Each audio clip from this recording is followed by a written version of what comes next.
ഞാനിന്ന് നിയമസഭാ സമ്മേളനത്തിൽ വന്നത്, ഇവിടെ പങ്കെടുത്തത്, ഇപ്പോൾ പോകുന്നത് എൻ്റെ പാർട്ടി പറഞ്ഞിട്ടാണ്. ആരുടെ പാർട്ടി? സണ്ണി ജോസഫിൻ്റെ പാർട്ടി, രമേശ് ചെന്നിത്തലയുടെ പാർട്ടി, KC വേണുഗോപാലിൻ്റെ പാർട്ടി, ഷാഫി പറമ്പിലിൻ്റെ പാർട്ടി. അങ്ങോട്ട് പോയാൽ ഒരുപാടുണ്ട്, ഒരുപാട് ആളുകളുണ്ട്. വിഷ്ണുനാഥിൻ്റെ പാർട്ടി, പല പല ആളുകളുടെ പാർട്ടി. ഇവരെല്ലാവരും പറഞ്ഞിട്ടാണ്.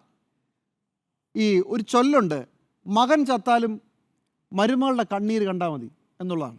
ഇപ്പോൾ ഇന്ന് രാഹുൽ മാങ്കൂട്ടത്തിലിനെ കൊണ്ടുവന്ന് പ്രതിപക്ഷം ഏറ്റവും ശക്തമായി ആഞ്ഞടിക്കാൻ പോകുന്ന ഏറ്റവും പ്രധാനപ്പെട്ട നിയമസഭാ സമ്മേളനത്തിൽ അതിൻ്റെ ശോഭ മുഴുവൻ കെടുത്തി ഇതെല്ലാം കുളമാക്കി. നാളെ മുതൽ അങ്ങോട്ട് പരിഹാസത്തിൻ്റെ കൂരമ്പുകളേറ്റ് കോൺഗ്രസ് MLA മാർ നിയമസഭയിൽ വീഴുക. ഇപ്പോൾ തന്നെ സൈബർ ഇടത്തിൽ ശരിക്കുള്ള കോൺഗ്രസ് പ്രവർത്തകർക്ക് ഒരു മറുപടിയും പറയാനില്ലാതിരിക്കുന്ന ഒരു സാഹചര്യം. അതെല്ലാം വരുത്തി വയ്ക്കാം, ഒരു കുഴപ്പവുമില്ല. VD സതീശൻ ഒരാൾ വ്യക്തിപരമായി പറഞ്ഞതാണ്, പേര് കോട്ട് ചെയ്യാൻ പറ്റില്ല. അയാൾ ഈ നിലപാടുകളുടെ രാജകുമാരനാണെന്നാണ് അയാളുടെ വിചാരം. അപ്പോൾ നിലപാടുകളുടെ രാജകുമാരൻ അങ്ങനെ ഇപ്പോൾ സൂചിക്കണ്ട. പക്ഷേ നിലപാടുകളുടെ രാജകുമാരനായി ശരിക്കും മാറുകയാണ് VD സതീശൻ എന്നുള്ളതാണ്